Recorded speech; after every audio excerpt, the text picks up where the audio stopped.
हमारे इस channel Bhojpuri junction को लाल button दबाकर सब्सक्राइब करें व घंटी के निशान का बटन दबाएं ताकि सभी नए वीडियो आप तक तुरंत पहुंचे बिल्कुल मुफ्त।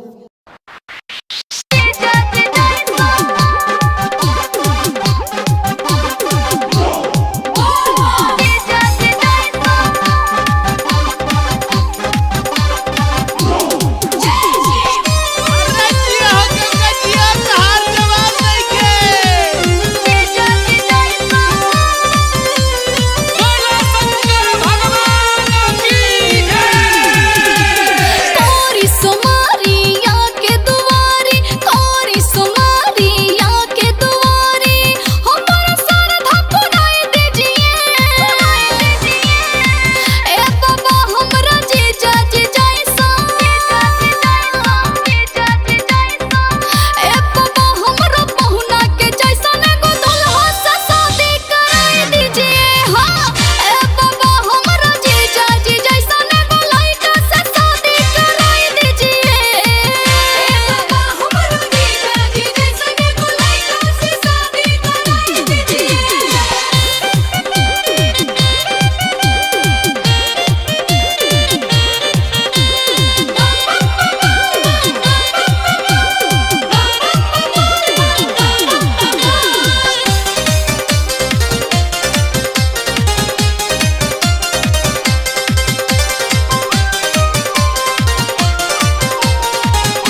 हमारे इस चैनल भोजपुरी जंक्शन को लाल बटन दबाकर सब्सक्राइब करें व घंटी के निशान का बटन दबाएं ताकि सभी नए वीडियो आप तक तुरंत पहुंचे बिल्कुल मुफ्त।